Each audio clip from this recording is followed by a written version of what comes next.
আসসালামু আলাইকুম এভরিওয়ান। শুরু করছি আমি তো ভালোবাসি তোকে উপন্যাসের ২৬তম পর্ব। লেখনীতে সালমা চৌধুরী। আবির মেঘের কাছে এসে শান্ত স্বরে বলল, তানভীরের আজকে কাজ আছে, কালকে পরীক্ষা দিয়ে তোর টার্সিরা বান্ধবীটাকে নিয়ে রিক্সা করে এখানে চলে আসিস। এখন চল। মেঘ জিজ্ঞেস সুলুক চোখে চেয়ে শোধালো, কোথায়? আবির তাকাতে মেঘ মাথা নিচু করে ফেলল। বুঝতে পারলো কথায় কথায় প্রশ্ন করা আবির ভাই রেগে গেছেন। মেঘ লক্ষ্মী মেয়ের মতো বাইকের পেছনে বসে আছে। ঘন্টাখানেক মেঘকে নিয়ে বাইকে করে ঘুরেছে। ফুচকা, আইসক্রিম থেকে শুরু করে যে যে স্ট্রিট ফুড পেয়েছে মেঘের পছন্দ মতো সবাই কিনে খাইয়েছে আবির। বিকেলের পর থেকে আবহাওয়া খারাপ হতে শুরু করেছে।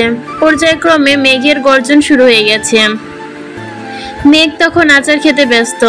আবির মেঘের দিকে চেয়ে উদ্বিগ্ন কণ্ঠে শুধালো, বৃষ্টি শুরু হয়ে যাবে তো, বাসায় যাবি না? মেঘ আচার খেতে খেতে আবির ভাইয়ের অভিমুখে চেয়ে আহ্লাদি কণ্ঠে বলল, বৃষ্টিতে ভিজতে খুব ইচ্ছে করছে। আবির কপাল কুঁচকে চেয়ে আছে, অপলক সেই দৃষ্টি। মেঘ মনে মনে বলছে, এই গোধূলি আলোতে আপনার হাতে হাত রেখে বৃষ্টিতে ভিজতে চাই। বৃষ্টির প্রতিটি ফোঁটায় চিৎকার করে বলতে চাই, এই মানুষটাকে আমি বড্ড বেশি ভালোবাসি। আমার কল্পনার জগতে আবির ভাই শুধুই আমার। আবির কপাল কুঁচকে তাকাতে দেখেই শক্ত কণ্ঠে বলল, বৃষ্টিতে ভিজে নিজের কি হাল করেছিল মনে নেই? মেঘ একগাল হেসে উত্তর দিল, এবার আর এমন হবে না, কারণ আপনি। আবির গম্ভীর কণ্ঠে প্রশ্ন করলো, আমি কি? মেঘ মাথা নিচু করে মুচকি এসে বলল, কিচ্ছু না। ঝিরঝির বৃষ্টি পড়া শুরু হয়ে গেছে। আবির আশপাশ দেখছে। মেঘ হাত থেকে ঘড়ি খুলে ব্যাগে রেখে আবির ভাইকে ব্যাগটা দিয়ে বলল, আবির ভাই, ব্যাগটাকে রেনকোট দিয়ে ঢেকে রাখবেন প্লিজ। মেঘের কথায় আবেগ নির্বোধের ন্যায় মেঘের দিকে চেয়ে ঠোঁটের কোণে হাসি রেখে বলল, রেনকোট পরা দরকার তোর, আর তুই তোর ব্যাগকে রেনকোট পরাতে চাচ্ছিস? মেঘ হাসি মুখে বলল, বই খাতা ভিজলে তো পড়তে পারবো না, আমি ভিজলে তো সমস্যা। এতটুকু বলতে আবিরের চোখে চোখ পড়লো মেঘের। আবির তীক্ষ্ণ দৃষ্টিতে চেয়ে আছে। মেঘ আস্তে করে বলল, নেই। আবির কণ্ঠ দ্বিগুণ ভারী করে জানালো, ভিজতেছিস ভিজ, জ্বর যদি হয় তাহলে তোর খবর আছে বলে দিলাম, সমস্যা আছে কি নেই সেটা তখন বোঝাবো। মেঘ বিড়বিড় করে বলল, আগে আপনার সাথে বৃষ্টি উপভোগ করে নিই, তারপর প্রয়োজনে জ্বর সর্দি উপভোগ করব। বৃষ্টি বাড়তে শুরু করেছে। মানুষ ছোটাছুটি করছে। আবির আর মেঘ দাঁড়িয়ে মানুষের ছোটাছুটি দেখছে। একসময় ভারী বর্ষণ শুরু হয়েছে। দুজনেই সর্বাঙ্গ ভিজে একাকার অবস্থা, কিন্তু কেউ যেন এক চুলও নড়ছে না। মেঘ আকাশের পানে মুখ আর চোখ বন্ধ করে বৃষ্টি উপভোগ করছে। আবির সেই মায়াবী মুখের অভিমুখে নেশাক্ত চোখে চেয়ে আছে, ঠোঁটের কোণে এক চিলতে হাসির ঝলক। মেঘ আকাশের পানে চেয়ে মনে মনে কত কিছুই চেয়ে ফেলেছে, তা আবিরের অজানা। মেঘের কিছু ইচ্ছে করছে আবির ভাইয়ের হাতে হাত রেখে বৃষ্টিতে হাঁটার, কিন্তু আবির ভাইয়ের হাত ধরার সাহস তো ছোট অষ্টাদশীর এখনো হয়নি। তারপর ভাবলো পাশাপাশি হাঁটতে পারলেই মনে শান্তি লাগবে। মেঘ কিছু সময় পর স্বাভাবিক হয়েছে। তৎক্ষণাৎ আবির দৃষ্টি সরিয়ে কিছুটা নড়ে চড়ে উঠল। মেঘ আবিরের দিকে চেয়ে আহ্লাদি স্বরে বলল, চলুন না হাঁটি। মেঘের কথা শুনে আবির সহসা দু কদম এগিয়েছে। মেঘও তখনই আগের জায়গাতেই দাঁড়িয়ে আছে। আবির নিজের বাম হাত বাড়িয়ে বলল, হাত ধর, না হয় আবার বৃষ্টিতে পা পিছলে পড়ে যাবি। কথাটা বলতে দেরি, কিন্তু আবির ভাইয়ের হাত খপ করে ধরতে এক সেকেন্ডও দেরি করেনি মেঘ। এমনভাবে হাত আঁকড়ে ধরা দেখে আবির সামনের দিকে চেয়ে মুচকি হাসল। অষ্টাদশী তো জানেই না, এই আবিরের মনে অষ্টাদশীর চেয়েও হাজার গুণ বেশি প্রেমানুভূতি সর্বক্ষণ বিচরণ করে। 24 ঘন্টা আবিরের মাথায় ঘুরে শুধু মেঘ ঘুরপাক খায়। অষ্টাদশী কিভাবে কি চায় সবাই আবির বুঝতে পারে, তবে কিছু প্রকাশ করে, কিছু অপ্রকাশিত রাখে। রাজপুত্র আর রাজকন্যা হাতে হাত রেখে পাশাপাশি হাঁটছে। আবিরের দৃষ্টি সামনের দিকে থাকলেও মেঘের সম্পূর্ণ দৃষ্টি আবিরে নিবদ্ধ। চোখের কোণে লেগে থাকা হাসি যেন ছড়ছেই না, বরং ক্রমশই বেড়েই যাচ্ছে। মেঘের বুকের ভেতর থাকা সুপ্ত ভালোবাসাগুলো কোনো বাধা মানতেছে না। এই বৃষ্টি সিগ্ধ গধূলি প্রকৃতিতে সাক্ষী রেখেই বলতে ইচ্ছে করছে, এই মানুষটাকে আমার চাই, সম্পূর্ণ আমার করে পেতে চাই।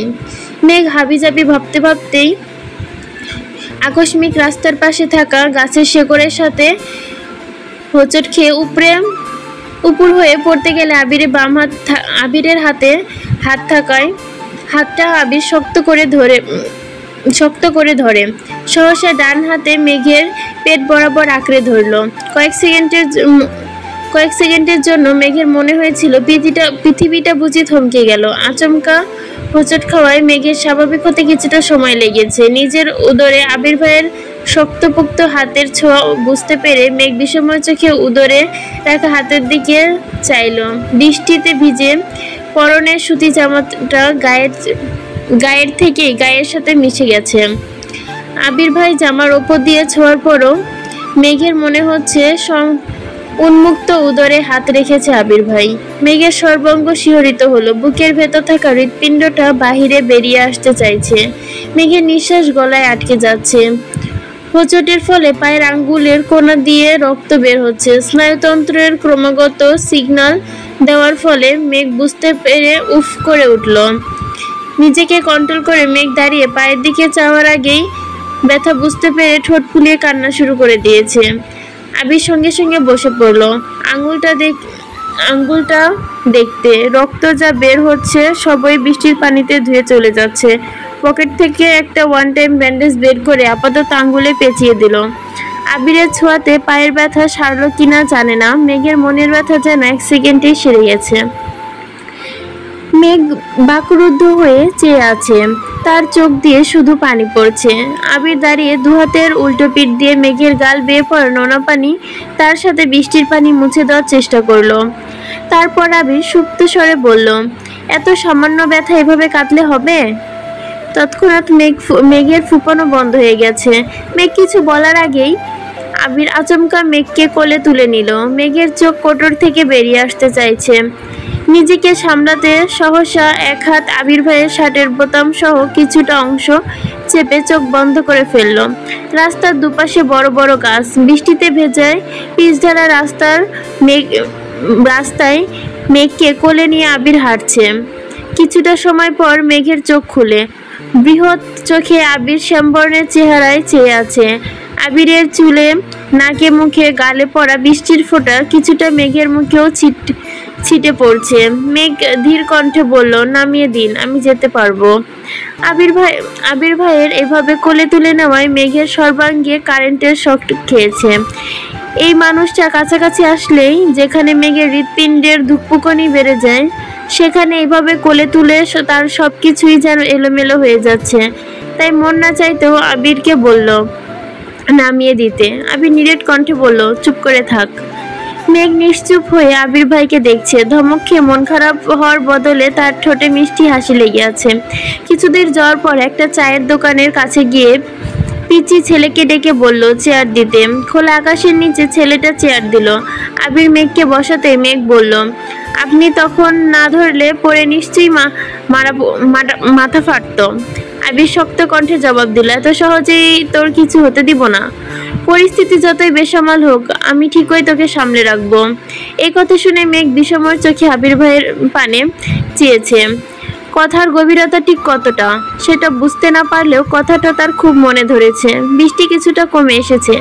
আবির শক্ত কণ্ঠে বলল, চা খাবি? মেঘ ঘাড় কাত করে সম্মতি দিল। বেশ কিছু করে আদা কুচি দিয়ে 2 কাপ লিকার চা নিয়ে আসছে। 1 কাপ মেঘের দিকে আবির কিছুটা দূরে দাঁড়িয়ে চা খাচ্ছে। মেঘ চা খাওয়ায় মনোযোগ দিল। বৃষ্টিতে বসে এভাবে চা খাওয়া এটাই জীবনে প্রথমবার। বৃষ্টির ছোট ছোট ফোঁটা চায়ে পড়ছে আর মেঘ আপন মনে চা খাচ্ছে। হঠাৎই মেঘের অভিবেক মুখে আবির কেমন করে চাইলো। আবির মিহি কণ্ঠে বলল, মেঘ। আচমকা আবির ভাইয়ের সুমধুর কণ্ঠ, নিজের নাম শুনে মেঘ বরফের ন্যায় জমে গেল। আবিরের তপ্ত দৃষ্টি মেঘের হৃৎপিণ্ডে ক্রমাগত ছুরি চালাচ্ছে। এই বুঝে ছোট্ট অষ্টাদশীর প্রাণ দেহ থেকে বেরিয়ে যাবে। মেঘ কাঁপা কাঁপা কণ্ঠে জবাব দিল, জি। আবির তখনও শীতল চাউনিতে মেঘের দিকে তাকিয়ে রয়েছে। কয়েক সেকেন্ড পর প্রখর কণ্ঠে শুধালো, যদি কখনো এমন হয় তোর জীবনে সবচেয়ে প্রিয় দুটো জিনিস থেকে যে কোনো একটা বেছে নিতে হয়, তাহলে তুই কি করবি? আবির ভাইয়ের কথা এত কঠিন কথা মানে মেঘ বুঝতে পারলো না। কপাল গুছিয়ে আবার আবির ভাইয়ের দিকে চেয়ে কথাটা বোঝার চেষ্টা করলো। আবির কণ্ঠ খাদে নামিয়ে পুনরায় প্রশ্ন করলো, পারবি তো একটাই বেছে নিতে? মেঘ নির্লিপ্ত কণ্ঠে চোখে তাকিয়ে আছে। মেঘের মাথায় হাজারটা চিন্তা ঘুরপাক খাচ্ছে। আবির ভাই তাকে এমন কেন জিজ্ঞেস করছেন? উনি কি কোথাও গেলে তো আমার পছন্দের সব জিনিসই না চাইতেই নিয়ে নেন? বেছে নিতে দেন না, তাহলে কি এমন জিনিস যা একটাই বেছে নিতে হবে? মেঘের নিরুত্তর পরিস্থিতি দেখে আবির মনে মনে বলল, যেদিন তুই দুইটা প্রিয় জিনিস থেকে একটা বেছে নিতে পারবি, মন শক্ত করে বলতে পারবি এইটা আমার লাগবে, সেদিন তোকে এই প্রশ্নটা দ্বিতীয়বার করব। আবির গলা খাকারি দিয়ে বলল, বাদ দে সব, আরেক কাপ চা দিতে বলছি, তুই চা খা, আমি বাইক নিয়ে আসি। আবির আশেপাশে দেখে চায়ের টাকা দিয়ে আরেক কাপ চা দিতে বলে বাইক আনতে চলে গেল। ডাক্তার দেখিয়ে নিয়ে মেঘকে বাসার সামনে নামিয়ে দিল। বরাবরের মতো মেঘ আজও প্রশ্ন করলো, বাসায় আসবেন না? আবির মৃদু হেসে উত্তর দিল, আসবে একটু পর, তুই সাবধানে রুমে যাস, আঙ্গুলে চাপ যেন না পড়ে। মেঘ ধীর পায়ে হেঁটে বাড়িতে ঢুকে গেল। আবির চলে গেল আজ অজানা গন্তব্যে। আজ মেঘের ইচ্ছে করেই একটু সাজুগুজু করেছে। চোখে গাঢ় করে কাজল দিল, হালকা গোলাপি রঙের রঞ্জিত করেছে ঠোঁট। আবির ভাইয়ের পছন্দের রং অনুসরণ করে একটি সাদা রঙের ড্রেস পরেছে, সাথে সুন্দর হিজাবও পরে নিয়েছে। হুটহাট আবির ভাই কোচিং এর সামনে চলে আসে বিধায় সে সাদামাটায় ঘোরে। তবে আজ আবির ভাইয়ের সাথে ঘুরবে এটা সে আগে থেকেই জানে, তাই সেজেছে। পরীক্ষা শুরুর আগেই বন্যাকে বলেছে তানভীর ভাইয়া ট্রিটের কথা। বন্যা কোনোভাবে রাজি হচ্ছিল না, মেঘ জোর করে রাজি করিয়েছে। যথারীতি পরীক্ষা শেষ করে দুই বান্ধবী রিক্সা করে নির্দিষ্ট জায়গাতে চলে এসেছে। আবির আর তানভীর আগে থেকে দাঁড়িয়েছিল। মেঘ দূর থেকে আবিরকে দেখে একগাল হাসলো। কাজল কালো সেই ডাগর ডাগর আঁখি আর কৃত্রিম মায়াবী হাসি দেখে আবিরের মন উত্তাল হয়ে উঠেছে। অন্তস্থ শিহরণ জাগছে, বক্ষ স্পন্দন জোরালো হচ্ছে। আবির ঢোক গিলে স্বাভাবিক হওয়ার চেষ্টা করছে, কিন্তু তার দৃষ্টি যেন সরছেই না। আবিরের অশান্ত মনে শান্ত করার সকল ক্ষমতা বিলীন হয়ে গেছে। আবির মনে মনে বিড়বিড় করছে, আমায় ধ্বংস করতে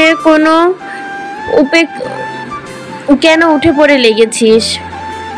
মেঘরা নামতেই তানভীর রিক্সা ভাড়া দিয়ে দিল। শান্ত কণ্ঠে শুধালো, আসতে সমস্যা হয়নি তো কোনো? দুজনেই মাথা নেড়ে না করলো। তানভীর বন্যার দিকে চেয়ে ছোট্ট করে বলল, কংগ্রাচুলেশন। বন্যা হেসে উত্তর দিল, থ্যাংক ইউ। তানভীর আবিরকে ডাকতে চলে গেল, ভাইয়া চলো। তানভীরের ডাকে আবির স্বাভাবিক হলো, দীর্ঘশ্বাস ছেড়ে বলল, চল। কাছে একটা রেস্টুরেন্টে খেতে গেছে। খাওয়ার ফাঁকে ফাঁকে আবির শুধু মেঘকেই দেখছে। মেঘ তাকালেই দৃষ্টি সরিয়ে নিচ্ছে। এই চোখে জাদু আছে যা এই শ্যামবর্ণের সুঠামদেহী পুরুষকে মুহূর্তেই দুর্বল করে দিয়েছে। না পারছে দীর্ঘ সময় ওই চোখের দিকে চেয়ে থাকতে, আর না পারছে নিজেকে সংযত রাখতে। অন্যদিকে বন্যা তানভীরও কয়েকবার চোখাচোখি হয়েছে, তবে চোখে চোখ পড়তে দুজনের সঙ্গে সঙ্গে চোখ নামিয়ে নিচ্ছে। বন্যা সবুজ রঙের একটা ড্রেস পরেছে, সাথে হিজাব পরা। এত সাজগোজ নেই, দেখতে খুবই সাদামাটা। গায়ের রং ফর্সা হলেও সেটা মেঘের তুলনায় কিছুটা চাপা। ঠোঁটে হালকা লিপস্টিক আছে। উচ্চতা ও মেঘের তুলনায় 1 ইঞ্চি কম হবে। হাসিটাও মাত্রাতিরিক্ত সুন্দর, তবে সচরাচর মেয়েটা হাসে না, বেশিরভাগ সময় সিরিয়াস মোডে থাকে। খাওয়া শেষে বেরিয়েছে সবাই। মেঘ আর বন্যা দুজনেই তানভীরকে ধন্যবাদ জানালো ট্রিটের জন্য। আবির একবার তানভীরের দিকে চেয়ে চোখ দিয়ে কিছু ইশারা করলো। তারপর আবির গম্ভীর কণ্ঠে বলল, তানভীর, আমি মেঘকে নিয়ে বাসায় যাচ্ছি, তুই বন্যাকে বাসায় পৌঁছে দিয়ে তারপর যেখানে ইচ্ছে যাবি। তানভীর স্বাভাবিক কণ্ঠে জানালো, ঠিক আছে ভাইয়া। মেঘ বন্যাটাকে মেঘ বন্যাকে টাটা দিয়ে বাইকে বসলো। আবির দেরি না করেই মেঘকে নিয়ে জায়গা ত্যাগ করলো। আবিররা যাওয়ার পরেই তানভীর বাইকে বসে বন্যার দিকে চেয়ে বলল, উঠো। বন্যা ঠান্ডা স্বরে জানালো, আমি রিক্সা করেই চলে যেতে পারবো। তানভীর একটু রাগী ভাব নিয়ে বলল, শুনোনি ভাইয়া কি বলেছে? তোমায় বাসায় দেওয়ার পর আমার দায়িত্ব শেষ হবে, উঠো। বন্যার কথা বাড়ালো না। হেলমেট পরে মাঝখানের জায়গা রেখে বাইকে বসলো। পেছন দিক ধরে রেখেছে। তানভীর জীবনে প্রথম মেয়েকে নিয়ে বাইক চালাচ্ছে, তাই কিছুটা ভয়ে আছে। এই জন্য এত জোরে বাইক চালাচ্ছে না। কিছু দূর যাওয়ার পর রাস্তার পাশে বাইক রেখে বলল, তুমি দাঁড়াও, আমি আসছি। বন্যা সাইডে দাঁড়িয়ে আছে। কিছুক্ষণ পর বেরিয়ে আসে তানভীর। একটা শপিং ব্যাগ বন্যাকের দিকে এগিয়ে দিল। বন্যা জিজ্ঞেস সুলভ চোখে চেয়ে বলল, কি এতে? তানভীর শান্ত স্বরে বলল, তোমার রেজাল্টের গিফট। বন্যা কোনোভাবেই নিতে রাজি হচ্ছে না। বাধ্য হয়ে তানভীর ধমক দিল, বলছি না নিতে নাও। বন্যা ভয়ে কিছুটা কেঁপে উঠল। কাপা কাপা হাতে ব্যাগটা নিয়ে ছোট করে বলল, থ্যাঙ্কস। তানভীর মৃদু হেসে আবার বাইকে বসলো। পিচ ঢালা রাস্তায় বাইক চলছে। বন্যা নীরব, শান্ত মেয়ের মতো চুপচাপ বসে আছে। নীরবতা ভেঙে তানভীর বলল, গতকাল ভাইয়া আর বোনু মিলে আমায় এই বাইকটা গিফট করেছে, কেমন হয়েছে বলো তো? বন্যা হাসি মুখে উত্তর দিল, অনেক সুন্দর হয়েছে। তানভীর পুনরায় বলল, তার জন্য আজকে ট্রিট দিলাম। বন্যা এবার মৃদু স্বরে শুধালো, আমায় ট্রিট দেওয়ার কি প্রয়োজন ছিল? আমি তো এটুকু বলতেই তানভীর বলল, তোমায় দেওয়ার প্রয়োজন ছিল। ওই দিন তোমাদের বাসায় খেয়ে আসলাম। তাছাড়াও তুমি বনুর বেস্ট ফ্রেন্ড, আর আমাকে যেভাবে ভাইয়া ভাইয়া ডাকো, আমি তো মাঝখানে কনফিউজড হয়ে যাই যে আমি কার ভাই। কথাগুলো শুনে বন্যা কিছুটা লজ্জা পেল। তারপর স্বাভাবিক থাকার চেষ্টা করলো। এর মধ্যেই বন্যাদের বাসার গলি পর্যন্ত চলে আসছে। বন্যা তাড়াহুড়া করে বলল, ভাইয়া এখানে নামিয়ে দেন প্লিজ। তানভীর বাইক থামালো। বলল, আবার? বন্যা হেলমেট খুলতে খুলতে তপ্ত স্বরে বলল, সরি তানভীর ভাই, এখান থেকেই হেঁটে যেতে পারবো, কেউ দেখলে সমস্যা হবে। সমস্যা বুঝতে পেরে তানভীর স্বাভাবিক কণ্ঠে বলল, সাবধানে যেও, আর পড়াশোনা করো ঠিক মতো, আল্লাহ হাফিজ। বন্যাও আল্লাহ হাফিজ বলে শপিং ব্যাগ নিয়ে গলি দিয়ে হাঁটছে। তানভীর কিছুক্ষণ স্থির দাঁড়িয়ে চেয়ে রইল সেই দিকে। তারপর বাইকটা স্টার্ট দিয়ে চলে গেল। আবির বাসার দিকে না গিয়ে অন্য রাস্তায় যাচ্ছে দেখে মেঘ চিন্তিত স্বরে বলল, বাসায় যাবেন না? আবির কঠিন স্বরে জবাব দিল, বাসায় যাওয়ার এত তাড়া কিসের তোর? মেঘ আর কিছু বলল না। আবির ভাইয়ের কাছাকাছি তো সেও থাকতে চায়, কিন্তু তানভীর এর সামনে আবিরকে বলেছে বাসায় চলে যাবে। এই জন্যই মেঘ জিজ্ঞেস করেছিল। আবির মেঘকে নিয়ে একটা পার্কে এসেছে। পার্কে মানুষের ভিড় দেখে আবির কিছুটা ভীত হলো। মেঘের দিকে চেয়ে বলল, ঢুকবি নাকি অন্য কোথাও যাব? মেঘ একগাল হেসে উত্তর দিল, এসেছি যখন একটু ঢুকি, ভালো না লাগলে চলে যাব না। আবির মেঘের হাত ধরে হাঁটছে। মেঘ আশেপাশে তাকাচ্ছে আর বারবার আবির ভাই এর শক্ত করে ধরে রাখা হাতের দিকে তাকাচ্ছে। এমনভাবে হাত ধরে রেখেছে যেন ছেড়ে দিলেই তার প্রেয়সী হারিয়ে যাবে বহুদূর। মেঘ সেই হাত ধরা দেখে গতকালে নেই বারবার লজ্জায় আড়ষ্ট হচ্ছে। মেঘ চারপাশে তাকিয়ে দেখছে কত কত মানুষ, কেউ কেউ পরিবার নিয়ে এসেছে, ছোট ছোট বাচ্চা নিয়ে এসেছে। বন্ধুরা মিলে ছবি তুলছে, আড্ডা দিচ্ছে। বেশ কয়েকটা কাপল দেখতে পেল হাতে হাত রেখে হাঁটছে। এসব দেখে মেঘেরও নিজেকে আবির ভাইয়ের প্রেমিকা মনে হচ্ছে। এটা ভাবতে লজ্জায় দুগাল লাল হয়ে গেল। ঠোঁটে মুচকি হেসে হাসি যেন সরছেই না। আবির একটা ফাঁকা বেঞ্চ দেখে আবির মেঘকে ইশারা দিল বসার জন্য। আবির কিছুটা দূরে থেকে একটা আইসক্রিম নিয়ে আসলো। মেঘকে আইসক্রিম দিয়ে মেঘের থেকে কিছুটা দূরে বসেছে আবির। মেঘ আপন মনে আইসক্রিম খাচ্ছে আর একবার করে আবির ভাইকে দেখছে, আবার আশেপাশ দেখছে। আবির আচমকা ডেকে উঠল, তাকায় এদিকে। হঠাৎ ডাকায় মেঘ কিছুটা চমকে উঠেছে। তারপর স্বাভাবিকভাবে ঘাড় ঘুরিয়ে আবির ভাইয়ের দিকে তাকালো। আবির ভুরু কুঁচকে চিন্তিত স্বরে বলল, এভাবে সেজেছিলি কেন? মেঘ মুখ ভোতা করে আবিরের দিকে তাকিয়ে আছে। কয়েক মুহূর্ত পর বলল, কই সাজছি, শুধু কাজল আর। এইটুকু বলতে আবির বলল, শুধু কাজলটাও আর দিবি না?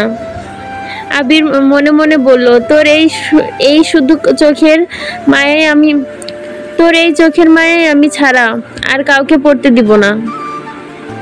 মেঘ আহ্লাদে কণ্ঠে শুধালো, কাজল দিলে কি আমায় অনেক সুন্দর লাগে? আবির ক্ষীণ দৃষ্টিতে চেয়ে বলল, ওই যে দূরের গাছে দেখা যাচ্ছে, ওই গাছের ডালে বসে থাকা পেতনিটার মতো লাগে। এই জন্যই বলছি, কাগজল পরে রাস্তাঘাটে মানুষকে ভয় দেখাইস না। মেঘ নিজের ওষ্ঠ উল্টে আবির ভাইয়ের দিকে চেয়ে আছে, চোখে পানি টইটুম্বুর হয়ে গেছে। পল্লব ঝাপটালেই গাল বেয়ে গড়িয়ে পড়বে। আবির কপাল কুঁচকে চেয়ে আছে, বিরক্ত নিয়ে বলল, এই তোর সমস্যা কি? হ্যাঁ মেঘ, কিছু বলার আগে কান্না করে দেস কেন? 1 মিনিট কাটলে 1 ঘন্টা মাথা ব্যথায় ভুগিস, সেটা মাথায় থাকে না? মেঘ অবাক চোখে তাকিয়ে ভেজা কণ্ঠে বলল, আপনি কিভাবে জানেন আমার মাথা ব্যথা হয়? আবির ঢোক গলে কণ্ঠ দ্বিগুণ ভারী করে বলল, এটা জানা এমন কঠিন বিষয় কি? দূরে ছিলাম মানে এই নয় যে সব ছেড়ে গেছিলাম। চল বাসায় যাই। এই পর্যন্ত ছিল আমি তো ভালোবাসি তোকে উপন্যাসের 26তম পর্ব। এখন শুরু করছি 27তম পর্ব। সময় চলে যাচ্ছে নিজের গতিতে। মাঝখানে কেটে গেল বেশ কিছুদিন। আবিরের ব্যস্ততার দিন কাটছে। এই সপ্তাহে নির্বাচনে তানভীরও ব্যস্ততায় বেরিয়েছে 3 গুণ। নির্বাচনের কাজ এতটাই ব্যস্ত, কখনো রাত 3টায় বাসায় ফিরেছে, কখনো ফিরে না। নিজস্ব বাইক থাকাতেও এখন তেমন একটা সমস্যা হচ্ছে না। বাইক কেনার পর বাসায় টুকিটাকি সমস্যা হলেও সবকিছু আবিরই সামলে নিয়েছে। আগামী মাসে ঢাকা বিশ্ববিদ্যালয়ে অ্যাডমিশন টেস্ট, তার কিছুদিন পর মেডিকেল পরীক্ষা, কোচিং এবং ক্লাস শেষ। এখন শুধু মডেল টেস্ট পরীক্ষা চলছে। 10টা থেকে 12টা পর্যন্ত কোচিংয়ের পরীক্ষা। পরীক্ষার পর জান্নাত আপুর পড়া, তার সাথে নিজস্ব পড়ার চাপ তো রয়েছে। সবকিছুর মাঝে আবির ভাইকে যেন মেঘ সমস্ত পৃথিবী ঘিরে রয়েছে। সকাল আর রাতে বেলকনিতে দাঁড়িয়ে আবিরকে দেখা এখন মেঘের অভ্যাসে পরিণত হয়েছে। শুক্রবারটা শুধু ব্যতিক্রম। তবে শুক্রবারে মেঘ নাস্তা খেতে যাওয়ার আগে চুপি চুপি আবির ভাইয়ের দরজা পর্যন্ত এসে আবির ভাইকে দেখে যায়। ধরা পড়ার ভয়ে রুমে ঢোকে না। আজ আবিরের অফিসে মিটিং আছে। রেডি হয়ে কোনো রকম হালকা নাস্তা করেই বেরিয়ে পড়েছে। প্রথমে বাবার অফিসে কাজ শেষ করতে হবে। 12টায় মিটিং টাইম। 11টা 50 নাগাদ আবির নিজের অফিসে পৌঁছে। রাকিবের পার্সোনাল সমস্যার জন্য এখন অফিসে আসতে পারেনি। আবির রাকিবকে কল দিয়ে জিজ্ঞেস করছে, কই তুই? আমি কি ওয়েট করাবো নাকি মিটিং শুরু করব? রাকিব জ্যামে আটকে আছে। ঢাকা শহরে জ্যাম মানেই লাগছে তো লাগছেই, শেষ আর হবে না। রাকিব ঠান্ডা স্বরে বলল, তুই শুরু কর, আমি কাছাকাছি আছি, আসতেছি। আবির আর কথা বাড়ায়নি। জাস্ট 12টায় মিটিং শুরু করেছে। 2 মিনিটও হয়নি কথা শুরু করেছে। এর মধ্যে টেবিলে রাখা মোবাইল ফোনে ভাইব্রেশন হচ্ছে। বিরক্তে কপাল কুঁচকে ফোনের দিকে তাকায়। রীতিমতো আশ্চর্য হয়ে গেল। কাঙ্ক্ষিত নাম্বার থেকে অনাকাঙ্ক্ষিত সময়ে কল চলে আসছে। সহসা আবিরের ঠোঁটে হাসি ফুটে উঠেছে। সামনে বসে থাকা স্টাফরাও অবাক চোখে সেই হাসি দেখছে, কারণ এই মানুষটা অফিসে থাকাকালীন ভুল করেও হাসে না, প্রয়োজন ছাড়া কারোর সাথে কথাই বলে না। গোমরা মুখ মানুষের হাসি এত সুন্দর হয়, তারা হয়তো সেটা ভেবেই চেয়ে আছে। আবির ফোন হাতে নিয়ে ফোনের স্ক্রিনে নাম ভেসে উঠেছে, হৃদয় হরণী, সাথে একটা হাস্যোজ্জ্বল ছবি। নাম্বারটা আরো 1 বছর আগে থেকেই সেভ করা ছিল আবিরের ফোনে, কিন্তু এই প্রথম কল আসছে। আবির সবার উদ্দেশ্যে এক্সকিউজ মি বলে কলটা রিসিভ করে। বুকের ভেতর হৃৎপিণ্ডটা খুশিতে ধুকপুক করছে। আবির কিছু বলার আগে ওই পাশ থেকে কান্নার শব্দ ভেসে আসছে। 1 সেকেন্ড আবিরের হাসি গায়েব হয়ে গেছে। বুকের ভেতরে মোচড় দিয়ে উঠেছে। ফোনের ওপার থেকে কান্না জড়িত কণ্ঠে ডাকলো, আবির ভাই। এই ডাক আবিরের হৃদয় ভেঙে চূর্ণ বিচূর্ণ হয়ে যাচ্ছে। কপাল কুঁচকে পুরো কণ্ঠে প্রশ্ন করলো, কি হয়েছে তোর? কান্নার তোপে কথা বলতে পারছে না, ঘন ঘন শ্বাস নিচ্ছে। আবির পুনরায় ডাকলো, এই মেঘ, কি হয়েছে তোর? মেঘ কোনো রকমে বললো, একটা ছেলে আমার হাত ধরে। এইটুকু বলতেই আবার কান্না শুরু করেছে। আবিরের বুকের ভেতর তাণ্ডব চলছে। তীব্র যন্ত্রণা শুরু হয়েছে বুকে। সেই যন্ত্রণা বুক খুবড়ে বেরিয়ে আসতে চাইছে। হৃদয়ে তোলপাড়, চোখে ভাসছে, সময় লাগে না। চোখের বর্ণ পরিবর্তন হতে শুরু করেছে। ক্ষণিকের ব্যবধানে রক্তবর্ণ ধারণ করেছে চোখ। রুমেও 3টে এসি, তারপরও আবির ঘেমে একাকার হয়ে যাচ্ছে। আবির উদ্বিগ্ন কণ্ঠে প্রশ্ন করলো, কোথায় আছিস? আবির সরি মেঘ কাঁপা কাঁপা কণ্ঠে জায়গার নাম বলল। আবির শক্ত কণ্ঠে বলল, আমি এখনই আসছি। Meeting of. কথাটা বলে আবির ভীষণ তাড়াহুড়োতে মিটিং রুম থেকে বেরিয়ে গেছে। সবে আশ্চর্য বনে গেছে। আবিরের চোখে টকটকে লাল হয়ে গেছে। পরনের ব্লেজার খুলে নিজের রুমের দরজা থেকে ভেতরে ছুঁড়ে ফেলে বের হয়েছে। আবিরের পিএস ছুটে এসে ডাকছে, কোথায় যাচ্ছেন স্যার? আজকের মিটিংটা অনেক গুরুত্বপূর্ণ। আবির অগ্নিদৃষ্টিতে চেয়ে বলল, কার বুকের এত সাহস যে আমার কলিজায় হাত দিছে? ওই কুত্তার বাচ্চারে না মারলে আমার শান্তি নেই। এর মধ্যে রাকিব অফিসে ঢুকেছে। আবিরের চিৎকার শুনে ছুটে আসে। আবিরকে এত ভয়ঙ্কর রূপে দেখে ভীত স্বরে প্রশ্ন করে, মেঘের কিছু হয়েছে? আবির কোনো কথা না বলেই রাগে কটমট করতে করতে চলে যাচ্ছে। রাকিব পেছন থেকে ডেকে বলল, আমি কি যাবো তোর সঙ্গে? আবির শক্ত কণ্ঠে বলল, লাগবে না। আবির এক প্রকার দৌড়ে বেরিয়ে গেছে অফিস থেকে। রাকিব আর পিএসকে চেয়ে শোধালো, কি হয়েছে? ছোট শান্ত স্বরে সব বর্ণনা করলো। ছেলেটা শান্ত স্বরে সব বর্ণনা করলো। রাকিব স্বাভাবিক কণ্ঠে শোধালো, কেন? কোনো কথায় মেঘের নাম শুনছো? ছেলেটা উপর নিচ মাথা নাড়লো। রাকিব দীর্ঘশ্বাস ছেড়ে গভীর কণ্ঠে বলল, ভাই, আজ প্রথমবার আবিরের পথ আটকাইছো, তাই তেমন কিছু করেনি। ভবিষ্যতে আর কোনোদিন রাকিবের পথ আবিরকে আটকানোর চেষ্টা করো না, তাহলে সম্পূর্ণ রাগ তোমার উপর ঝাড়বে। আবিরের পৃথিবীর 99.99% জুড়েই শুধু মেঘ, বাকি 0.01% তার পরিবার, আমরা, অফিস, সবকিছু। যা বলেছি তাই করো, মিটিং অফ রাখো। ছেলেটা ভীত কণ্ঠে প্রশ্ন করলো, মেঘ কি স্যারের গার্লফ্রেন্ড? রাকিব মৃদু হেসে উত্তর দিল, শুধু গার্লফ্রেন্ড হলে বোধহয় এত কিছু করতো না। আবির বেঁচে আছে শুধু এই মেঘের জন্য, না হয় কবে পৃথিবীর মায়া ত্যাগ করে চলে যেত। ছেলেটা কপাল কুঁচকে তাকিয়ে আছে রাকিবের দিকে। রাকিব তা বুঝতে পেরে স্বাভাবিক কণ্ঠে বলল, সেসব বাদ দাও, কিন্তু ভবিষ্যতে এমন কাজ আর করো না। অন্ততপক্ষে মেঘের ব্যাপারে যেন কোনোদিন নাক গলাইবা না, তাহলে দেখবা তুমি আছো কিন্তু তোমার নাক নেই। So be careful. যতটা ফুল আর শান্ত আবিরকে দেখো, সে এতটাও শান্ত নয়। রাকিব চিন্তিত স্বরে বিড়বিড় করে নিজেকে কেবিনে যাচ্ছে। আল্লাহ জানে কোন বিপদে আছে। জ্যামের জন্য মেন রোড দিয়ে যাওয়া অসম্ভব। অনেকটা রাস্তা ঘুরে আবির ঘটনাস্থলে এসে পৌঁছেছে। মেঘ একটা বেঞ্চে বসে কাঁদছিল। আশেপাশে 2-3টা লোক দাঁড়িয়ে আছে। আবিরের বাইক থেকে নামতে মেঘ দৌড়ে এসে আবিরকে জড়িয়ে ধরে হাউমাউ করে কান্না শুরু করেছে। একটা মেয়ে মনের বিরুদ্ধে কোনো কিছু ঘটলে সেটার বহিঃপ্রকাশ ঘটে আপন মানুষের সামনে। মেঘের তৎক্ষণাৎ এমনটাই ঘটেছে। আবিরকে দেখে যেন নিজের প্রাণ ফিরে পেয়েছে, তাই সব শক্তি ঢেলে কাঁদছে। আবির এক হাতে হিজাবের ওপরে মেঘের মাথায় আঁকড়ে ধরে রেখেছে, অন্য হাত মুষ্টিবদ্ধ করে দাঁতে দাঁত চেপে আছে। নিজের সবটা রাগ হজম করে শান্ত স্বরে বলল, কিছু হবে না, আমি আছি তো, একটু শান্ত হ প্লিজ। কয়েক মুহূর্ত চলে এই বাধাহীন কান্না। কিছু সময় পর মেঘ বুঝতে পারে এভাবে আবির ভাইকে জড়িয়ে ধরা ঠিক হয়নি। সঙ্গে সঙ্গে মেঘ নিজেকে থেকে সরে দাঁড়ায়। মেঘের কান্না জড়িত মুখ আবিরের সত্তাকে নড়িয়ে দিয়েছে। মেঘ চোখ মুখ ফুলে গেছে, সারা মুখে রক্তবর্ণ বেড়ে গেছে, যার ফলে নাক লাল থুতনি সব লাল হয়ে গেছে। নাক গাল থুতনি সব লাল হয়ে গেছে। আবির দীর্ঘশ্বাস ছেড়ে 2 হাতে মেঘের চোখ মুছে ভারী কণ্ঠে শোধালো, কোন ছেলেটা? মেঘ ঘাড় ঘুরিয়ে তাকালো। আবিরের চোখও সেদিকে পড়লো। একটা ছেলে গাছের দাঁড়িয়ে আছে, হয়তো এখানে গাছের নিচে হতো, জানি না। তাকে ঘিরে 4-5 জন লোক দাঁড়িয়ে আছে। আবিরের কথা না বলে ছেলের কাছে গিয়ে এলোপাথারি ঘুষিলাথি শুরু করেছে। আচমকা আক্রমণে ছেলেটা বেসামালি হয়ে গেছে। আশেপাশে 4-5 জন ভয়ে কিছুটা দূরে সরে গেছে। আবিরের রাগান্বিত চাউনি আর মুখ দেখে তারা যেন আটকাতেও সাহস পাচ্ছে না। মেঘ বিষমর চোখে আবিরের পানে চেয়ে।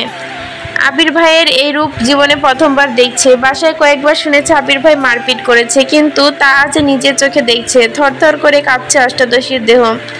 ছেলেটার নাক মুখ দিয়ে রক্ত গড়িয়ে পড়ছে, কিন্তু আবির 1 সেকেন্ডের জন্য থামছে না। ছেলেটা প্রথম কয়েকবার আটকানোর চেষ্টা করলেও এখন তার নিথর দেহ পড়ে আছে। এই পড়ে আছে। এই সময় পুলিশের গাড়ি এসে থামে। দুই কনস্টেবল গাড়ি থেকে নেমে দ্রুত এসে আবিরকে আটকানোর চেষ্টা করে। 4-5 জন লোকের মধ্যে একজন এসপি স্যারের কাছে এসে গিয়ে বলে, স্যার আমি আপনাকে কল করেছিলাম, কিন্তু হুট করে এই ছেলে এসে এইভাবে মারতে শুরু করেছে। এসপি স্যার দ্রুত আবিরের কাছে গিয়ে বলে, থামুন, আপনি এভাবে মারছেন কেন? আমাদের বিষয়টা দেখতে দিন। দুই কনস্টেবল সাথে আরও কয়েকজন লোক আবিরকে টেনে হিঁচড়ে ছেলেটার থেকে দূরে সরিয়ে নেয়। এসপি স্যার ছেলেটাকে একটু দেখে তারপর আবিরের দিকে তাকায়। সঙ্গে সঙ্গে কপাল কুঁচকে প্রশ্ন করে, তুমি ইকবলের ভাইপো না? আবির তখনও রাগে ফুঁসছে, দাঁতে দাঁত চেপে হজম করার চেষ্টা করছে, সাথে ঘন নিঃশ্বাস নিচ্ছে। এসপির কথা শুনে ওনার দিকে তাকিয়ে রাগান্বিত স্বরে জবাব দেয়, জি। এসপি আবার স্বাভাবিক কণ্ঠে জিজ্ঞেস করে, তুমি বিদেশ ছিলেন এত বছর? আবিরই তো তোমার নাম। আবির আবার কপাল কুঁচকে উত্তর দেয়, জি। এসপি মৃদু হেসে বলে, আমি ইকবলের কলেজ ফ্রেন্ড, ছোটবেলায় তোমাদের বাসা অনেক গিয়েছি, এখনও ইকবলের সাথে মাঝে মাঝে কথা হয় আমার। তা তুমি এই ছেলেকে মারছিলে কেন? আবির ঘাড় ঘুরিয়ে মেঘের দিকে তাকিয়েছে। মেঘ নিশ্চুপ বাইকের পাশে দাঁড়িয়ে বৃহৎ চোখে চেয়ে আছে, শরীরের কম্পন এত তীব্র।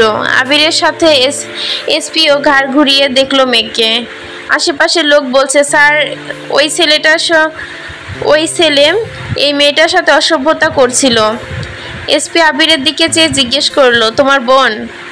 আবির মেঘের দিকে চেয়ে উত্তর দিল, চাচাতো বোন। এসপি একবার ছেলেটার দিকে দেখছে, আশেপাশের মানুষের কথা শুনছে, তারপর আবিরকে কিছুটা সাইডে নিয়ে বলল, তোমরা আমার পরিচিত, আমি চাই না এই বয়সে তোমরা কোনো কেসে ফেসে যাও। সামনে তোমাদের ভবিষ্যৎ আছে, আর ওরা নেশাখোর, ওদের বড় বড় লোক আছে। আমরা ওই গ্যাংটাকে ধরার চেষ্টা করছি, তাদের ধরতে পারলে এরা কিছুই না। তাই বলি, তুমি তোমার বোনকে নিয়ে চলে যাও, বিষয়টা আমি দেখছি। আবির কথাগুলো শুনে দু হাতে এখনো মুষ্টিবদ্ধ করে কটমট করছে। বুঝতে পারলো এখানে কিছু বলে লাভ নেই, তাই কথা না বলে মেঘের কাছে চলে গেল। এসপি আর 2টা কনস্টেবল আহত ছেলেটাকে নিয়ে থানায় চলে যাচ্ছে। আবির এলোমেলো চুল, ঘাম ভেজা শার্ট শরীরের সাথে চেপে আছে, চোখ মুখে ঘাম আর রাগ দুইটাই জলজল করছে। চোখ এখনো লাল রাঙা হয়ে আছে। কয়েক সেকেন্ড মেঘের কাঁপাকাঁপি দেখে আবির চলে গেল। দোকান থেকে একটা পানির বোতল এনে নিজের মুখে পানি দিল, সাথে মাথায় কিছুটা পানি ঢেলে রাগ কমানোর চেষ্টা করছে। মেঘের কাছে গিয়ে তপ্ত স্বরে বলল, নে পানি খা। মেঘ আবিরের দিকে চেয়ে কাঁপা কাঁপা হাতে বোতলটা নিল। আবিরের চুলে পানি মুখে পড়ছে, মুখ থেকে পানি শরীর দিয়ে টুপটুপ করে পড়ছে। মেঘ নির্বোধের ন্যায় চেয়ে আছে। আচমকা আবির একটু নিচু হয়ে মেঘের ওড়না মাথায় টেনে মুখ আর চুল মুছে মেঘের ওড়নায় মাথা টেনে নিয়ে নিজের মুখ ও চুল মুছতে শুরু করেছে। আবিরের এমন কাণ্ডে মেঘ আশ্চর্য বনে গেল। আবিরের চোখ মুখ মুছে পুনরায় মেঘের দিকে চেয়ে শান্ত কণ্ঠে বলল, মনে কর তুই কিছু দেখিসনি, এখন একটু পানি খা। মেঘ ঢকঢক করে কিছুটা পানি খেয়ে দীর্ঘশ্বাস ফেললো। ছেলেটার আচরণে যতটা ভয় পেয়েছিল তার থেকেও 3 গুণ ভয় পেয়েছে আবির ভাইয়ের পেটানো দেখে। তখনই রাকিব কল করেছে। আবির কল রিসিভ করে ঠান্ডা কণ্ঠে বলল, বল। রাকিব চিন্তিত স্বরে শুধালো, ঝামেলা কি বেশি? আমি আর রাসেল কি আসবো? আবির ভারী কণ্ঠে বলল, না, আসতে হবে না, আমি চলে আসবো। রাকিব, তাহলে কি মিটিং ডাকবো? আবির মেঘের দিকে চেয়ে 2 সেকেন্ড ভেবে জানালো, হ্যাঁ, আসতেছি আমি। রাকিব চিন্তিত স্বরে পুনরায় প্রশ্ন করলো, মেঘ কোথায়? আবির জবাব দিল, আছে এখানেই। রাকিব মৃদু হেসে প্রশ্ন করলো, মেঘকে নিয়ে আসবো অফিসে? আবির, হ্যাঁ, রাখছি বলে কল কেটে দিয়েছে। আবির ফোন পকেটে রাখতে রাখতে স্বভাব সুলভ ভারী কণ্ঠে শুধালো, এখন বাসায় না গেলে কি খুব সমস্যা হবে? আমার একটা মিটিং আছে, মিটিং শেষ করে তোকে বাসায় দিয়ে আসলে চলবে? মেঘ ঘাড় কাত করে সম্মতি দিল। তারপর অফিসের উদ্দেশ্যে চলে গেছে। অফিসের মেন গেটের সামনে আসতে রাকিব আর রাসেল একটা তাজা ফুলের তোড়া নিয়ে হাজির হলো। মেঘের দিকে চেয়ে তোড়া এগিয়ে হাসি মুখে বলল, ওয়েলকাম ম্যাডাম। মেঘ কপাল কুঁচকে তাকিয়ে বলল, আমি ম্যাডাম হলাম কিভাবে? আমি তো, এটুকু বলতে আবির ধমকে উঠলো, যা দিচ্ছেন, এত কথা বলতে হয় কেন? মেঘ আর কথা বাড়ালো না, চুপচাপ ফুলের তোড়া নিল। তারপর আবিরের পেছন পেছন আবিরের কেবিনে চলে গেল। আবিরের কেবিনে দরজা আটকে বলল, হিজাব খুলে ওয়াশরুম থেকে ফ্রেশ হয়ে আয়। মেঘ কিছুক্ষণের মধ্যে হাত মুখ দিয়ে হিজাব খুলে চুল ঠিক করে বেরিয়ে এসেছে। আবির টেবিলের পাশে দাঁড়িয়ে ল্যাপটপে কিছু একটা চেক করছিল। মেঘ রুমে আসতেই আবির নিজের চেয়ার দেখিয়ে বলল, এখানে বস। মেঘ বিড়বিড় করে বলল, এটা তো আপনার চেয়ার। আবির চোখ রাঙিয়ে তাকাতেই মেঘ কথা না বলে মাথা নিচু করে আবিরের চেয়ারে বসে পড়ল। আবির 2 মিনিট ল্যাপটপে কাজ করে ভারী কণ্ঠে বলল, আমি শাওয়ার নিতে যাচ্ছি, কেউ ডাকলে দরজা খোলার দরকার নেই, তুই নিজের মতো রেস্ট নে। আবির 5 মিনিট সাবান নিয়ে কোমরে টাওয়াল জড়িয়ে ওয়াশরুম থেকে তাড়াহুড়ো করে বেরিয়েছে। চোখে মুখে চিন্তার ছাপ। আচমকা আবিরকে এভাবে দেখে মেঘের বুকটা কেঁপে উঠল। উন্মুক্ত শরীরে শুধু কোমর থেকে হাঁটু পর্যন্ত ঢাকা, মেদহীন পেট, সিক্স প্যাকের হালকা চিহ্ন দেখা যাচ্ছে। শরীরটায় বিন্দু বিন্দু পানি, কোনাগুলো চিকচিক করছে। তা দেখে মেঘের হৃদস্পন্দন মাত্রা বেড়েছে, নিঃশ্বাস ভারী হয়ে আসছে। আবির এসে চেয়ারে 2 হাতল চেপে মেঘের ঘনিষ্ঠ হয়ে মেঘের দিকে তাকালো। মেঘ বিষমকর চোখে চেয়ে আছে আবির ভাইয়ের দিকে। এই চোখের ক্রোধ এখনো কমেনি। এত কাছে আসতে আবিরের নিঃশ্বাস ছুঁয়ে নিল মেঘের ললিত মুখমণ্ডল। মেঘ রক্ত সঞ্চালন বেড়ে যাচ্ছে। মনে হচ্ছে মেঘের শিরা উপশিরা তুফান চলছে। আবিরের দৃষ্টি মেঘের নেত্রে নিবদ্ধ, কণ্ঠ 4 গুণ ভারী করে শুধালো, ওই ছেলে তোর হাত ছাড়া অন্য কিছু ছুঁয়েছিল?